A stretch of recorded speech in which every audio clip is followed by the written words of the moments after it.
Honorable distinguished guest, dear parents, respected teachers, principal, and my dear loving children. Good evening to all. First of all, I congratulate and wish you my prayerful wishes, all the students, teachers, principal. You have presented a wonderful report of the academic year 2025-26. And the program what you have presented is fabulous, wonderful, marvelous, and above all, it's so giving blessing and peace in mind and entertain all who are presenting here. அன்பார்ந்த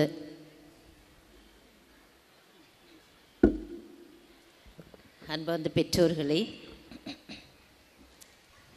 SP sir ரொம்ப அருமையாக உங்களுக்கு ஒரு thought கொடுத்தாங்க.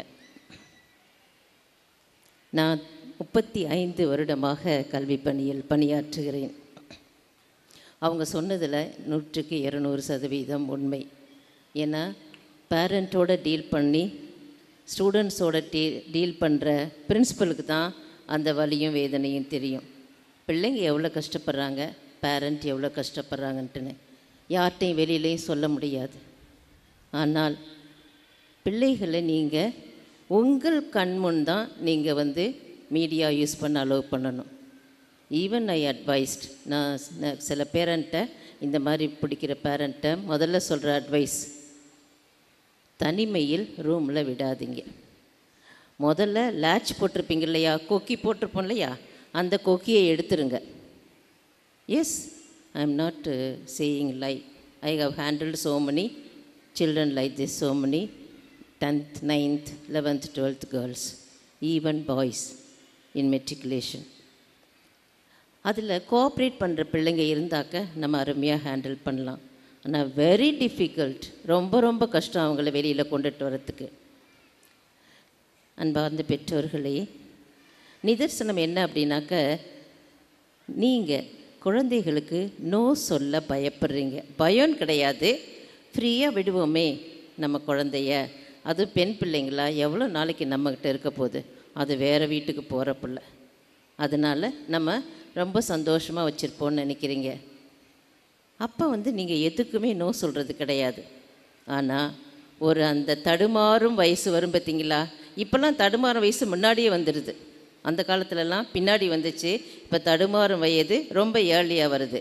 அப்போ நீங்கள் என்ன சொல்கிறீங்க, அப்போ நோ சொல்கிறீங்க, வேண்டாம் இல்லைன்னு சொல்கிறீங்க. ஆனால் அதுக்கு அந்த மாதிரி கேட்டு பழக்கமே இல்லை. Not practice to get or hear no from the parents. அதனால் அவங்களுக்கு அதை ஏற்றுக்கொள்ள முடியாது. குழந்தைகள் இந்த மாதிரி தவறு செய்கிறதுக்கு 99% காரணம் பெற்றோர்கள். ஆனால் அந்த குழந்தை ஏதாச்சும் பண்ணிக்கிச்சுனாக்க யார் மேலே பழி வருது தெரியுமா? சொல்லுங்கள் பார்ப்போம் பெற்றோர்களே, யார் மேலே பழி போடுறாங்க media? I am sorry sir, பழி வர்றது எல்லாமே டீச்சருங்க மேலே. டீச்சருங்க மேலே தான் பழி வருது, அதுதான் உண்மை. நான் ஒரு டெத்துக்கு போனேன், 11th ஸ்டாண்டர்ட் ஸ்டூடெண்ட், பாண்டிச்சேரி. போனதையும் அவங்க அப்பா கதறி எழுதாது.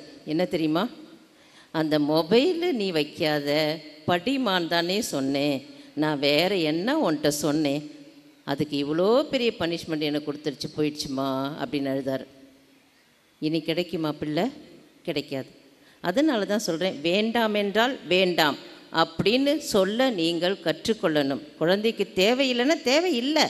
அது 2 நாள் அழுவும், 3 நாள் அழுவும், 2 தடவை அழுவும், 3 தடவை அழுவும், 4ஆவது அது பழகி போயிடும். அதனால் அது என்ன பண்ணும், கேட்காது. அதுக்கப்புறம் அழுகையும் மறந்துடும். சின்ன பிள்ளையில் அழுதா நீங்கள் தேற்றிடலாம், பெரிய பிள்ளையில் அழுதா அதுக்கு விவரம் தெரிஞ்சிடும். அதனால் பெற்றோர்கள் தயவு கூர்ந்து, அது எந்த வயதாக இருந்தாலும், முக்கியமாக அடல்ட்ஹுட் தாண்டுற வரைக்குமே. ஏன் அப்படின்னாக்கா, பெரியவங்க ஒரு தவறு நடக்கும்போது அவங்களுக்கு அந்த கெப்பாசிட்டி இருக்குது, தாங்குகிற தன்மை இருக்குது. அப்போ நம்ம தாங்கிக் கொள்வோம், அதிலிருந்து மீண்டு வரவோம் நாம்.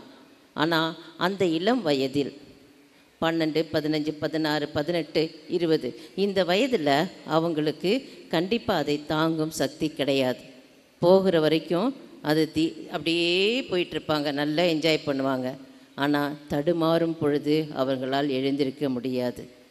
ஆகையால் பெற்றோர்களாகிய நீங்கள் ஒழுக்கத்தை கற்றுக்கொடுங்கள், ஒழுக்கத்தை கற்றுக்கொடுங்கள்.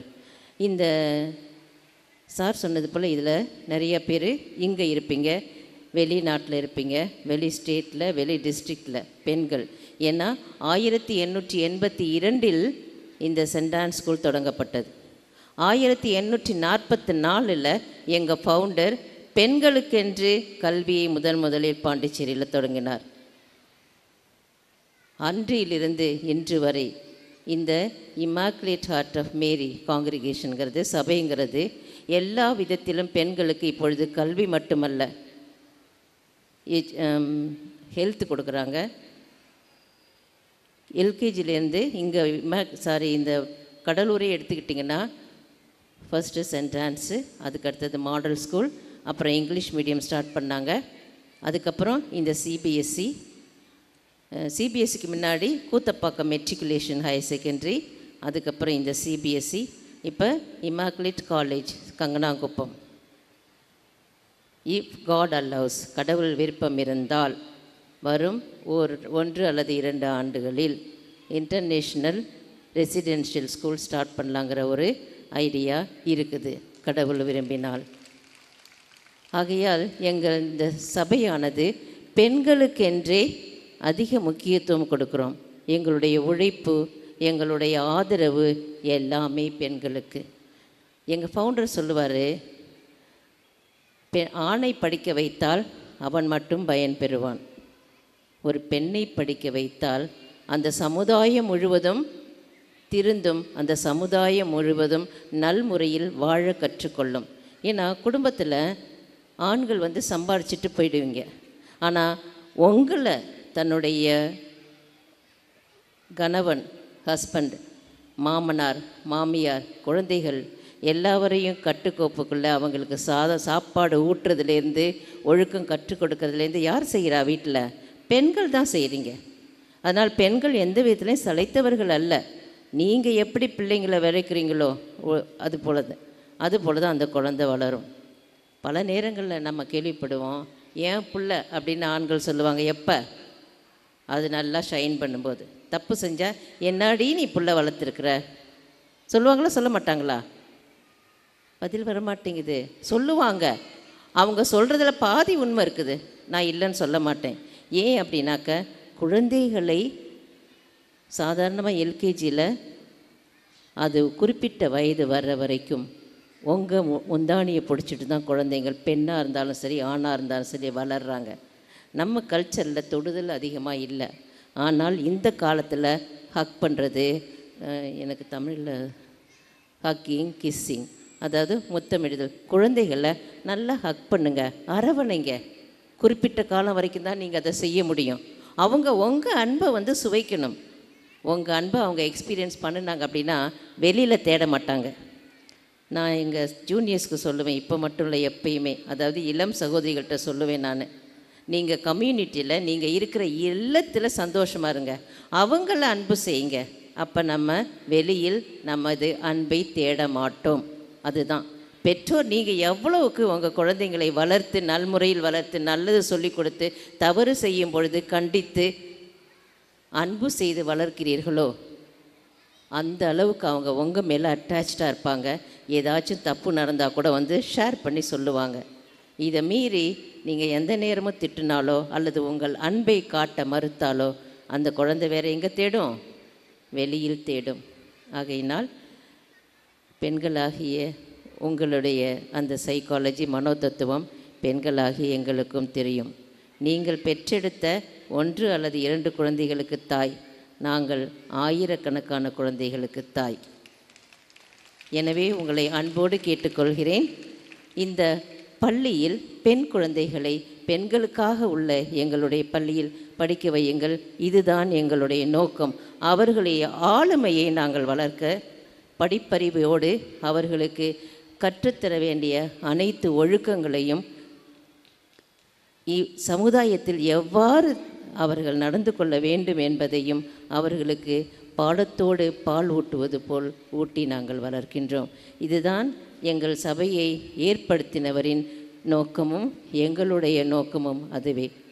பெண்களுக்காக நாங்கள் எங்களை அர்ப்பணிக்கின்றோம்.